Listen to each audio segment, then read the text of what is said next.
Hola, buenas tardes, bienvenidos y bienvenidas al stand de la Secretaría de Políticas Universitarias.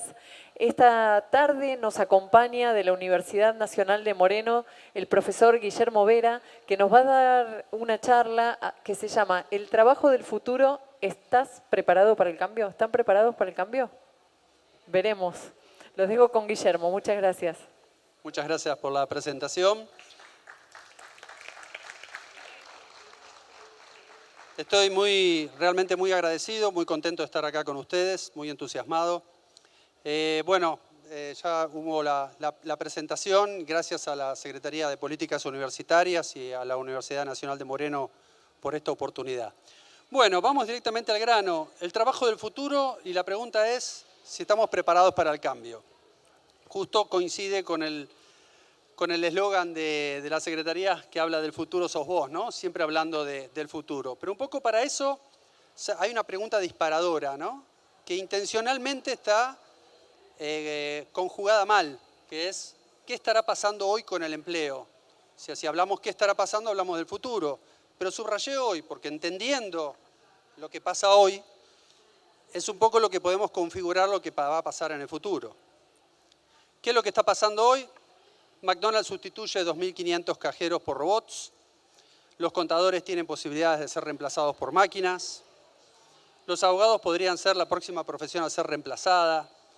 El Consejo Económico y Social está muy preocupado por el impacto en el empleo que va a tener la tecnología. Los 10 sectores profesionales que podrían estar impactados por la Big Data. Todo esto es información que está en los medios, que están siendo publicado en libros. Y la duda que surge, porque también hay personas que dicen que esto es apocalíptico, que es negativo. Entonces, veamos un poco de estadísticas, que no tienen que ver con noticias que pueden ser con algún tono espectacular. El Banco Mundial dice que la Argentina tiene en sus empleos actuales, que 6 de cada 10 empleos pueden ser reemplazados por máquinas, por computadoras, ya sean por robot, por software, por inteligencia artificial, por lo que quisiéramos. Y por otro lado, sobre el margen derecho, habla de las profesiones. Y para desmitificar de que los operarios pueden ser reemplazados por robots, una de las primeras actividades, según el INDEC, son las actividades administrativas de las compañías. También habla del comercio. Mucho de la gente del comercio está siendo reemplazada por la venta online. Y por lo que veíamos recién, McDonald's también está reemplazando gente que atiende al público por robots. Y fíjense puntualmente las últimas dos. Habla de la investigación y desarrollo y de la enseñanza. Cosas que necesitan de mucha creatividad, mucha imaginación. Sin embargo, también hay 3 de cada 10 pueden ser reemplazados por computadoras. Entonces, bueno, este es uno de los cambios que se puede llegar a generar en el empleo. El tecnológico es uno de los que está impactando con más fuerza, pero también hay muchos otros tipos de cambios que se están generando y los vamos a ver un poquito más adelante. Esta foto de esta compañía se llama Foxconn. ¿Alguien conoce Foxconn?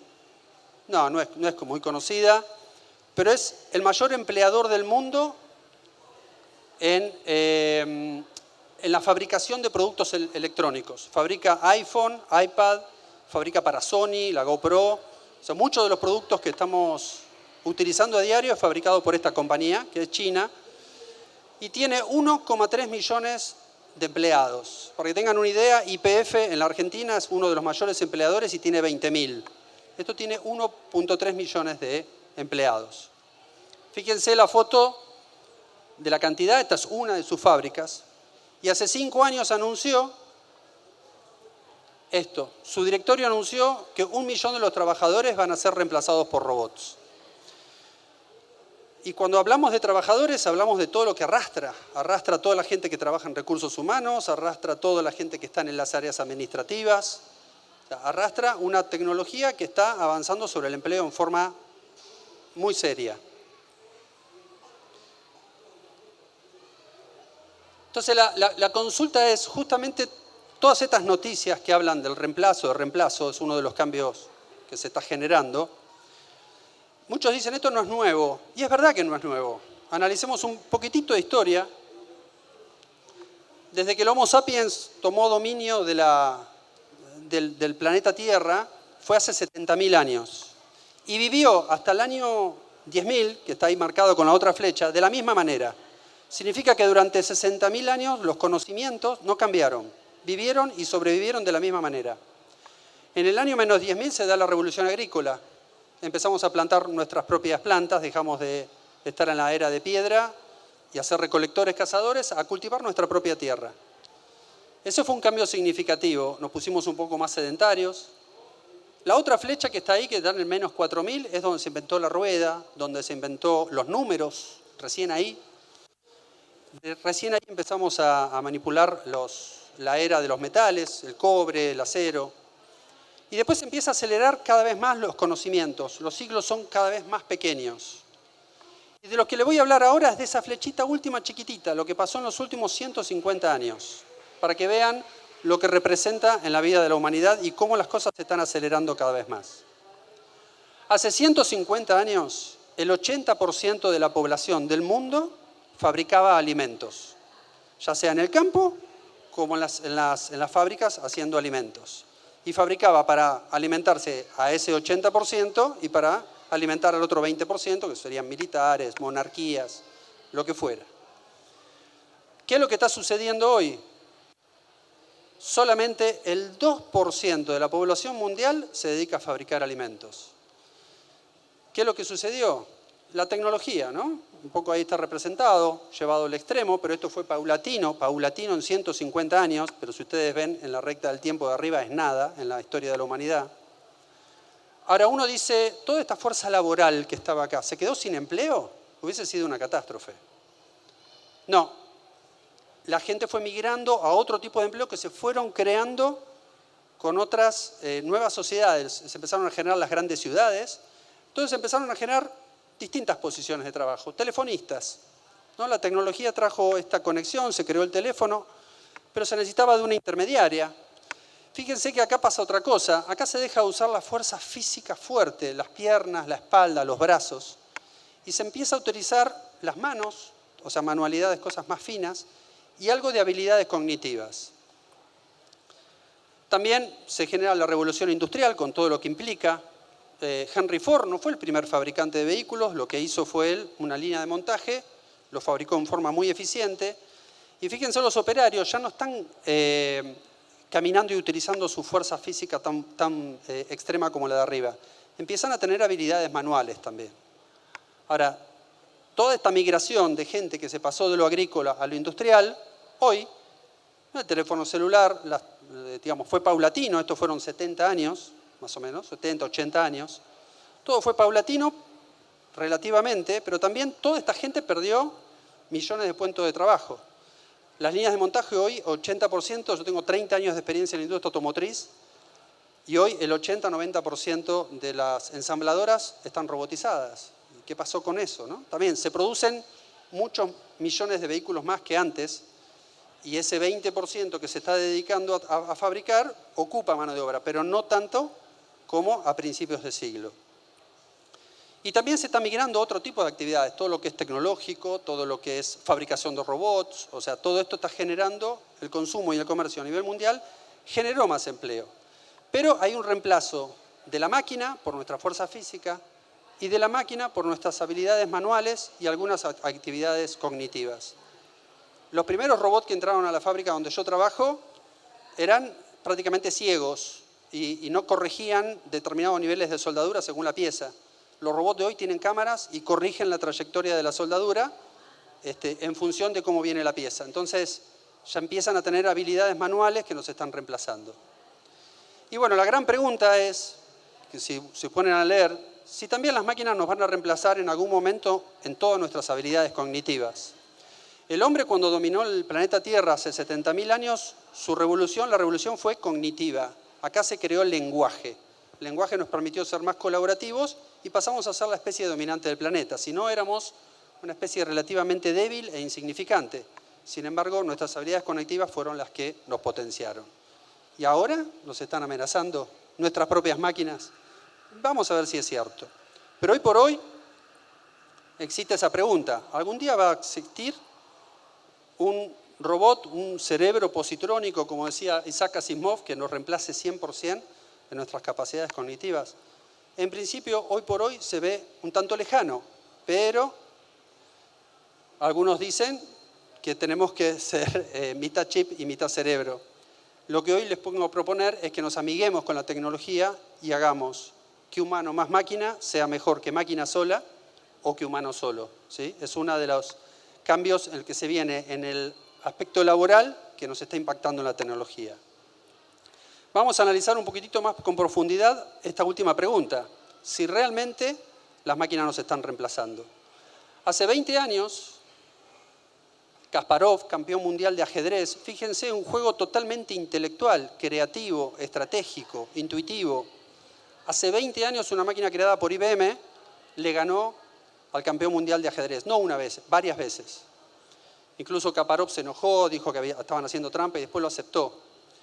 Pero esa computadora fue creada específicamente para jugar al ajedrez y se le cargaron todas las jugadas que tenían registradas de todos los humanos que habían jugado partidas, defensivas, estratégicas, y con probabilidades y estadísticas le ganó. Hoy, digamos, a los pocos años todo el mundo sabía que ya no se podía jugar contra una computadora porque nos iba a ganar. Hace 4 años, o 5, ocurrió otro evento que pasó un poco desapercibido. Esperen que no avanza.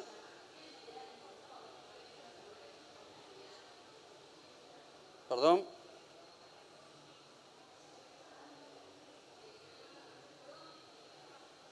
No quiere avanzar. Ahí está. Ahora sí, un sistema de inteligencia artificial de aprendizaje autónomo le ganó al campeón mundial de Go. Go es millones de veces más complejo que el ajedrez. No solamente porque tiene muchas más filas y más columnas, sino porque las fichas tienen la misma jerarquía y pueden mover para cualquier lugar. No hay registros de... tiene tantas posibilidades de combinaciones este juego que ningún humano ha jugado todas las posibilidades de combinaciones. Se le cargó a esta máquina todo lo que el humano había jugado online y todo lo que había jugado, tiene 3.500 años este juego, había mucho registro hecho por los chinos, y la cargaron a una computadora con capacidades cognitivas, que autoaprende, y la pusieron a jugar contra una computadora espejo. Empezaron a jugar millones de veces una contra la otra y empezaron a notar que las computadoras empezaron a hacer jugadas que nunca ningún humano había hecho antes, totalmente creativa. Y la otra máquina aprendía cuando la otra le hacía una jugada innovadora y se defendía. Con lo cual empezaron a notar que realmente la parte cognitiva empezó a funcionar. Cuando estaban seguros, la gente de Google, que fue la que la creó, jugó contra el campeón mundial de Go, 18 veces campeón mundial de Go, es un juego que practican en forma cuasi profesional millones de personas. Le ganó, y le ganó 4 de 5 partidas, y el campeón mundial dijo, no solamente me ganó, sino que hizo jugadas hermosas y creativas, como que nunca antes había sido revelado. Entonces, bueno, hay un montón de detalles de esto que comprobaron cómo aprendía una computadora con la otra, le apagaban las capacidades, le daban hasta personalidad a la computadora, si querían que fuese defensiva u ofensiva. Entonces, hay sistemas de aprendizaje hoy que nos están dando algún indicio de que realmente las computadoras se está avanzando mucho en este tipo de investigación. Les quiero dar otro dato para darme pie a lo que les quiero explicar, porque hasta ahora les estoy tirando mucha información. Después vamos a ver cómo nos podemos adaptar a estos cambios. El otro dato, Samuel Aberman, dice que la vida útil de los datos, de la información que nosotros tenemos, se me desapareció un grafiquito, no sé si está después, bueno, dura 10 años. O sea, lo que aprendemos hoy, en 10 años, puede estar obsoleto. Por 2 razones. O porque el nuevo conocimiento invalidó lo que se estudió antes, o porque lo nuevo es tan poderoso que lo transforma en obsoleto. Entonces, a esto tenemos que estar muy atentos porque los ciclos se están achicando cada vez más. Y acá va a ser una de las herramientas que le voy a explicar, que es estudiar siempre, ¿sí? Entonces, también un poco de reflexión del pasado y después vamos a empezar a hablar cómo nos enfrentamos. Como vimos en la historia de la humanidad, se generaron un montón de cambios. La humanidad ha evolucionado muchísimo. ¿Cómo lo logró? Mediante mecanismos que le decimos... Hay un problema con el No sé si hay alguien de servicio técnico me puede ayudar. Tarda mucho en avanzar. Ahí está. No se está quedando sin pilas. Ahí está, ¿ves? Ahí se pasó de más. Bueno.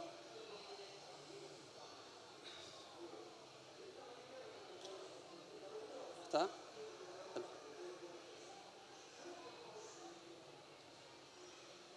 Tito.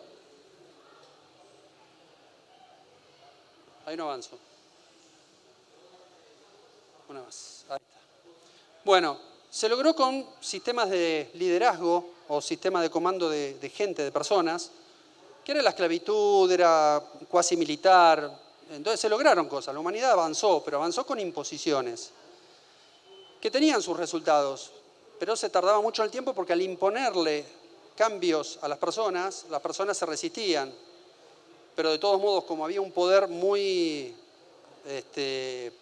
poderoso, los cambios sucedían, ¿sí? No sé, se me saltea. No sé si lo puedes avanzar. Ahí si avanzás una, ¿qué pasa? ¿Se avanza esa? No sé, es raro. Pero bueno. ¿Podés retroceder? Ahí está. Bueno, también mostraba a Donald Trump que creó un imperio y él lo creó con un sistema de liderazgo también imponiendo, digamos, como ejemplo porque es conocido Donald Trump, pero hay muchos ejemplos de muchas compañías que son, con su gente, no intentan convencerla de las cosas que hay que cambiar, no las intentan sumarlas, sino que se las imponen. Eso es un sistema de liderazgo que en su momento tuvo sus resultados, pero que hoy consideramos, todos los que estamos investigando sobre este tema, y hace 20 años se está estudiando, que no es lo más conveniente porque la velocidad de cambio son cada vez más rápidas y eso hace que no se llegue a completar los cambios o quedan con una resistencia en el medio y son incompletos, ¿sí? Las compañías se están empezando a dar cuenta que la imposición ya no sirve, ¿sí? Entonces, dado toda esta información, la tecnología, los sistemas de liderazgo, ¿no?, la manera de cómo ayudar a la gente a poder cambiar para progresar, hace la consigna de esta charla, ¿cómo podemos prepararnos? ¿Sí? No sé si... Ahí está. Desapareció acá una figura. Bueno, no, un retrocede. Bueno, aquí había una estadística, no sé por qué sale en este color. Santiago Bielinski, que está ahí abajo, lástima que lo tapa el logo, los recomiendo mucho a Santiago porque mucha de la información que estoy brindando parte de él es un tecnólogo, es un emprendedor, creó varias compañías. Él tiene un programa de radio y le pregunta a sus oyentes si creen que en los próximos 20 años su trabajo va a ser reemplazado. Y el 70% dice no. No, mi trabajo no. Aunque están todas las estadísticas, están todas las noticias, todos creen que van a estar salvados, ¿sí? Entonces, una de las primeras herramientas es no negarlo, no pensar que van a ser reemplazados por una máquina, ¿sí? El otro que está vinculado con el tema de los datos, la vida útil se corta cada 10 años, es cómo estudiamos en la historia, en nuestra vida, ¿sí? Y hay estadísticas que se llevan, los americanos hacen estadística de todo, que entre los 15 y los 19 años se le dedica 1.200 horas a estudiar, promedio, ¿sí? De las 2.000 horas que podemos estar o trabajando o estudiando, le dedica 1.200 horas. Entre los 20 y los 24 años, 550 horas. Muchos no estudian carreras universitarias, no hacen especialización, otros sí, estudian mucho. En promedio, 550 horas. Eso es una muy buena cantidad. El problema empieza entre los 25 y los 34. Fíjense que el promedio da que se le dedica 86 horas para estudiar nuevos conocimientos, ¿no? Porque en esta etapa es donde empezamos a trabajar, en donde empezamos a adquirir experiencia. ¿Pero experiencia de quién? De jefes, de compañeros de trabajo que vienen haciendo las cosas de una manera que no son por ahí la más innovadora y la mejor. Pero le dedicamos apenas 86 horas. Y después le dedicamos 23 horas anuales después de los 35 o los 54. ¿Por qué? Porque creemos que todo lo que aprendimos en esta etapa de nuestra vida al principio nos va a ser suficiente como para seguir siendo creativos y mantenernos vigentes. Bueno, si negamos esto, va a ser un problema. Entonces, Santiago tiene una consigna que dice que en vez de dedicarle el 80% a estudiar, el 80% del tiempo a aprender durante la primera etapa de nuestra vida, le dediquemos el 20% siempre a estudiar, ¿sí? Entonces la mala noticia es aunque estemos en la universidad y nos graduemos, bueno, no se termina ahí la historia. Hay que estar constantemente estudiando y aprendiendo formalmente nuevos conocimientos. Entonces, no negarlos y saber que hay que seguir estudiando son las dos herramientas que les quisiera compartir. La otra herramienta es, bueno, en la Universidad Nacional de Moreno se dicta el seminario Gestión del Cambio Organizacional. Es una disciplina relativamente nueva, se escucha cada vez más fuerte dentro de las compañías, dentro de los gobiernos, las municipalidades. En España están incursionando en esta nueva disciplina, porque los que le comentaba antes, los cambios están sucediendo con tan corto plazo que si toda una organización no se mantiene actualizada, las empresas ya no tienen la capacidad de poder transmitirle todo a los empleados, porque los ciclos son cada vez más cortos. Entonces, se tiene que aprender a cambiar en forma individual y la organización completa tiene que aprender. Entonces, hay que ver el cambio desde el lado humano, ¿sí? Lo primero que hace la gestión del cambio es decir, ¿qué tengo que estudiar? Y tengo que estudiar qué es lo que pasa cuando algo cambia. Cuando cambio de trabajo, cuando cambio de carrera universitaria, cuando cambio un sistema en mi empresa. Cuando se genera el cambio, digamos, donde vengo, en el status quo actual, que es la línea verde, cuando se genera el cambio hay que entender que el desempeño, o sea, mi productividad, para mi emprendimiento, para lo que sea, cuando yo cambio se va a generar una caída de mi desempeño, porque tengo que aprender del nuevo sistema, tengo que aprender de la nueva compañía. Entonces, está estudiado de que incluso hasta los ánimos, acá se genera un cambio en donde se genera mucha incertidumbre, hay mucho emocional también aquí que genera también esa caída de desempeño. Sabiendo esto, porque muchas compañías querían que se implante un nuevo sistema y desde la línea verde automáticamente estaban las mejoras. No, está estudiado de que durante un lapso de tiempo la productividad baja y después se logran las mejoras que se están buscando. Y hay dos cosas, dos factores, la profundidad de la caída de ese desempeño, cuánto profundo puede ser y cuánto tiempo puede durar, ¿sí? Entonces la gestión del cambio lo que hace es, la línea punteada es sin gestión del cambio y con gestión del cambio lo que se intenta hacer es reducir el tiempo de adaptación al nuevo sistema, al nuevo trabajo, a la nueva tecnología. Lo que hace también es reducir la profundidad de la caída y por último hace que, esperen que me falta otra flechita, la mejora continua se implanta en las personas. Una mentalidad de cambio y de mejora continua que hace que los cambios planeados sean incluso mucho mejor que lo que se había pensado. Porque la gente misma al nuevo sistema le empieza a hacer modificaciones. Cuando digo sistemas, no solamente de computadoras, hablo de un nuevo proceso de comercialización, un nuevo sistema de atención al cliente. Entonces, inclusive en un trabajo uno ya se siente cómodo y esa comodidad puede ser peligrosa. O sea, tiene que estar constantemente pensando en cómo mejorar. Esto se estudia en gestión del cambio. Entonces acá, ¿cuál es el objetivo? Es este. Otra pregunta que respondemos en el seminario es ¿cómo? Porque es fácil decir, reduzco el tiempo, reduzco la profundidad. No quisiera que lean todo esto, quisiera decirle que hay muchos métodos para abordar el cambio. Hoy se está estudiando mucho, hay muchas compañías que se dedican a esto, muchas consultoras, muchas universidades. En la gestión del cambio se mencionan a estas.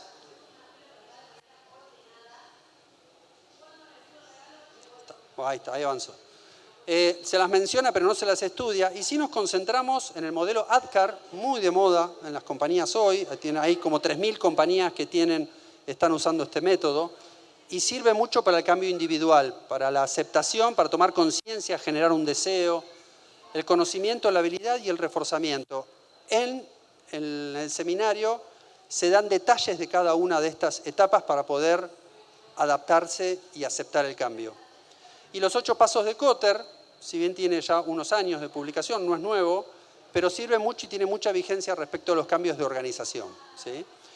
En el seminario también se dictan otras herramientas como ser ciencias del comportamiento y metodologías ágiles, que son las que colaboran con todos los cambios tecnológicos fundamentalmente. Y por último, la pregunta es ¿cuándo? ¿Cuándo me tengo que preparar para el cambio? ¿Cuándo sé que tengo que cambiar? Porque muchos están siempre en la zona de confort, en el status quo, me está yendo bien, o me está yendo mal, pero no quiero cambiar.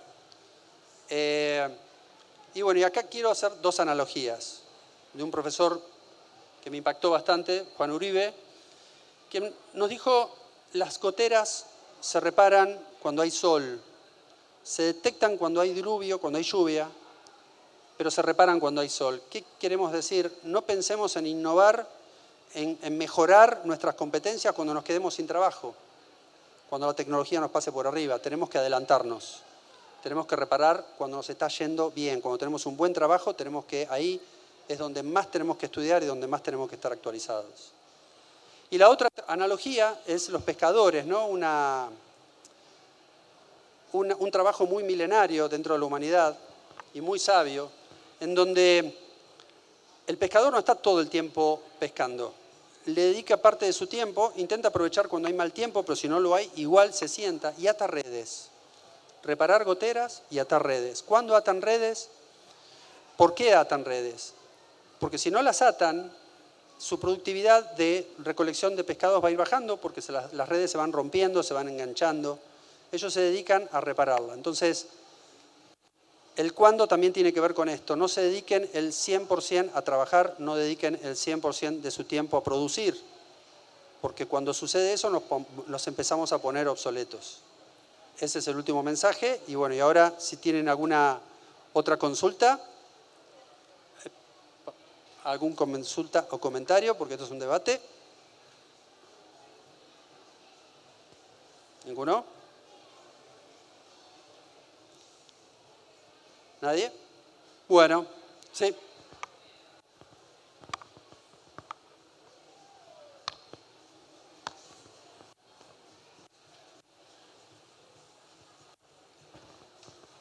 Hola, bien. La pregunta no la tengo bien formulada en la cabeza, pero la expreso así más o menos como me salga. ¿Cuál es el obstáculo, cuál pensás vos que es el obstáculo por el cual la tecnología y la automatización en la producción no termina de reemplazar a la fuerza de trabajo humana, digamos, y no se podría en ese sentido, bueno, combatir algunas estadísticas sobre el desempleo y que sea funcional a poder progresar en ese sentido?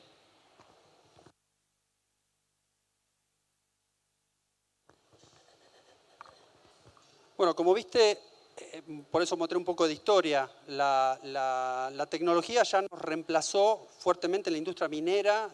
Había millones de personas trabajando, miles de millones de personas, no, millones de personas trabajando en la industria minera y hoy máquinas hacen las cosas mucho más eficientes. O sea, hay un desplazamiento de la tecnología que nos está forzando a hacer trabajos cada vez más intelectuales y más finos, más creativos, ¿sí? Entonces, uno de los mensajes es eso.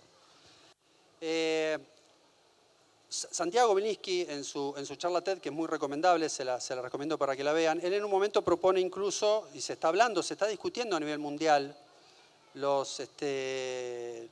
solamente los líderes mundiales, sino líderes de compañías como de Facebook, como Google, saben que se va a venir un nivel de desempleo importante y no se ve tan claramente hacia dónde se puede ir desplazando toda esta fuerza laboral y es una gran preocupación.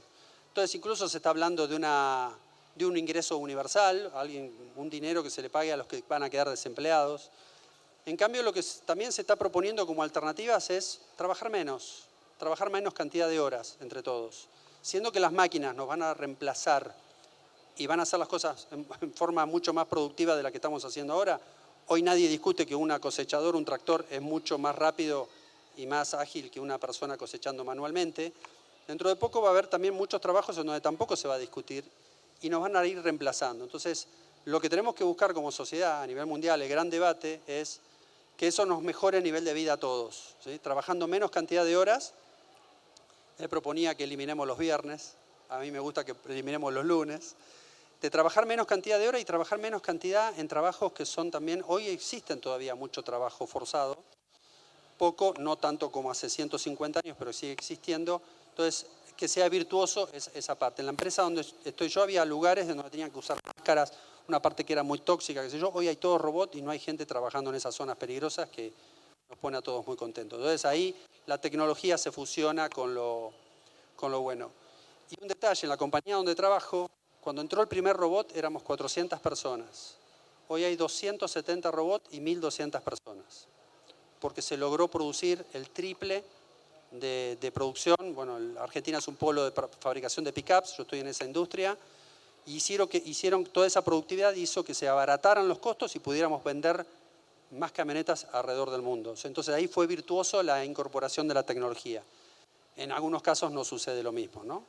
Pero como pudimos ver, se van rompiendo paradigmas.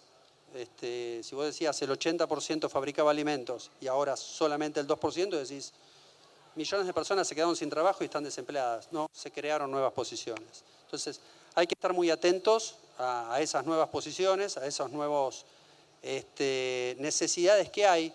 Por ejemplo, gestión del cambio hoy es una, si vos lo buscás, hay change management, le dicen en inglés, se está creando toda una rama nueva de necesidad de empleo para poder manejar la gestión del cambio.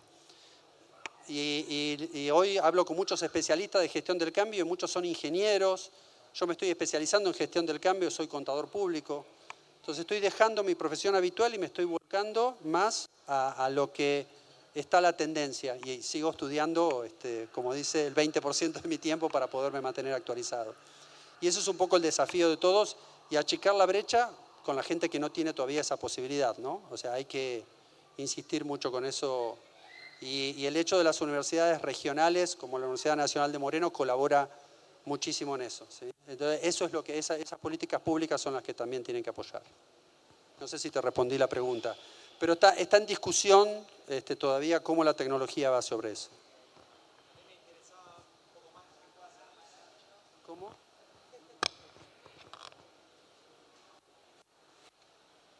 Perdón, me interesaba por ahí que puedas detenerte más pormenorizadamente en el análisis del obstáculo, de por qué no se termina de automatizar la producción cuando la potencialidad de la ciencia hoy sí lo podría proveer, digamos.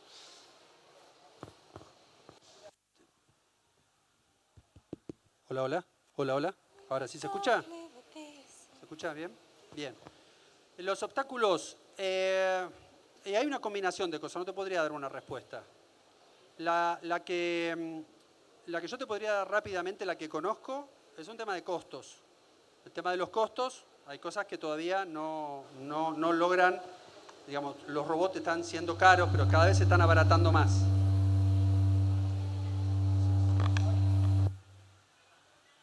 Alejo, ahora sí.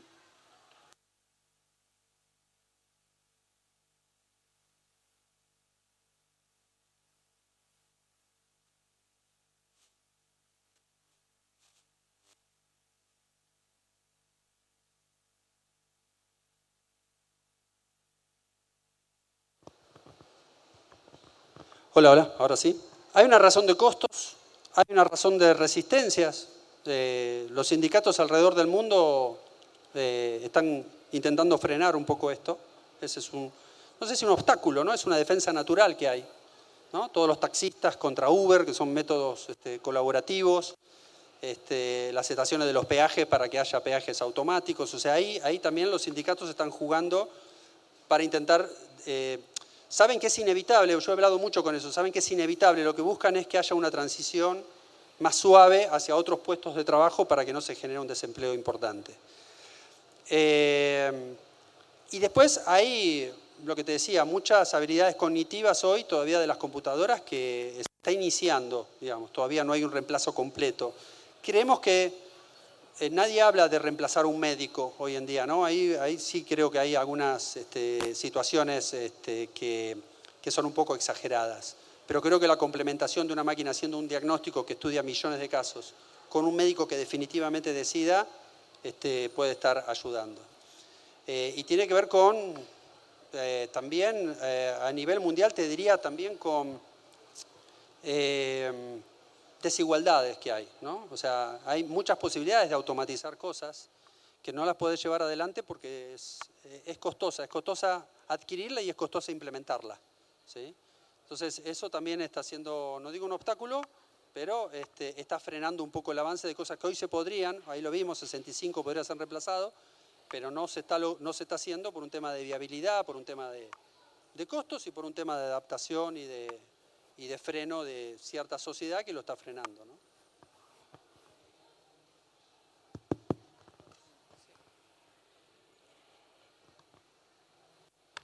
Buenas, yo tengo una, no sé si es una pregunta o una reflexión, pero como que con todo este paradigma que se viene desarrollando y que también venís trayendo, como que a mí lo que no deja no me dejo de preguntar es que toda esta perspectiva que se ve desde, no sé, vos traes el ejemplo de tu empresa, que no sé qué empresa es, y que la incorporación de robots no generó desempleo, sino que generó mayor empleo. Pero me pregunto qué grado también de especialidades tiene esta gente, porque tenés que capacitar a la gente, ¿no? O sea, tenés que darle políticas, aunque sea dentro de la empresa, que deberían estar también gestionadas también a nivel estatal, digamos, si esto se plantea como un cambio de paradigma laboral, pero que esto no sucede en los sectores que más necesitan el trabajo. Y hoy en día, siempre necesitamos trabajar más, los trabajadores y trabajadoras, como desde este lugar. Entonces, como cuando se escuchan quizás estos planteos, no deja de sucederse como todo este pensamiento que, digo, no es creíble, por decirlo de alguna manera. ¿Cómo respondés desde este otro paradigma en donde las horas del día no alcanzan para poder pagar alquileres, pagar, no sé, la comida, alquiler, comida y movilidad para ir a tu trabajo cuando todo está carísimo y no te alcanzan las horas del día para trabajar, básicamente? Sí, claro, lo de creíble o no creíble, sí, es un dilema hoy que se están planteando los líderes mundiales y no le encuentran respuesta. Y está generando cada vez más brecha y más desigualdad. Y los que se están quedando con trabajo, es verdad, están trabajando más horas, eso es verdad. Hay bienestar para unas minorías, pero bueno, eso es un poco que se viene, un poco que somos estudiantes, acá tengo una socióloga en la tribuna, sabe muy bien de esto, de las desigualdades, es desde la historia de la humanidad de los 70.000 años, pero ¿cómo resolverlo? La verdad que es más que todo una respuesta sociológica, ¿sí? sobre esto. Lo que sí tenemos que entender es que si no achicamos la brecha del conocimiento y la brecha de la educación, estamos en un espacio de universidad. Yo cuando escuché que en la universidad, soy un docente relativamente nuevo, 9 de cada 10 estudiantes de la Universidad Nacional de Moreno son el primer universitario en la familia, ¿no? Tiene 25.000 inscriptos hoy la universidad. Y eso hace que chicos que no podían acceder desde Moreno hasta Capital, bueno, esa parte de transmitir y lograr egresados universitarios que antes no podían tener acceso es parte de lo que se tiene que seguir haciendo, ¿no? Ahí un poco está la historia de las universidades, es parte de las cosas. Ahora, ¿alcanza? Esa es una pregunta que está difícil porque la tecnología está avanzando cada vez más rápido. La concentración económica está avanzando cada vez más rápido de lo que están logrando las políticas públicas alcanzarlo, ¿no? Y ese sí es un tema de preocupación. Pero bueno, desde este espacio por lo menos lo que queremos brindar es decir, individualmente sepamos cómo podemos, qué es lo que estamos intentando transmitir a los estudiantes, que con graduarse en la universidad tampoco alcanza, nos podemos poner obsoletos y mantengámonos actualizados, no solamente dentro de una empresa, sino si vos tenés tu propio emprendimiento, los que conozco también trabajan 1000 horas para que las cosas les salgan bien, ¿no?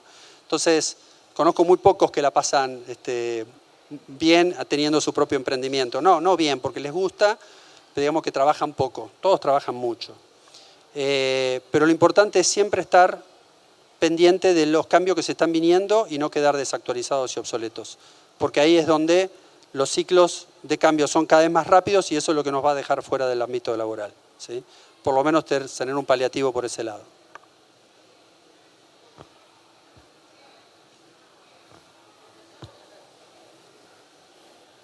Interesantes preguntas, muchas gracias. Muchas gracias, profesor Guillermo Vera. Muchas gracias a la Universidad Nacional de Moreno. Les recuerdo a todos y a todas que si tienen ganas de volver a disfrutar de esta charla, si les quedaron dudas, pueden verla en el canal de YouTube de la Secretaría de Políticas Universitarias, donde va a estar accesible, y en nuestro Instagram, SPU Tecnópolis. Muchas gracias y que tengan una linda tarde. Les invitamos a que se queden en nuestro stand para participar de nuestras actividades. Gracias.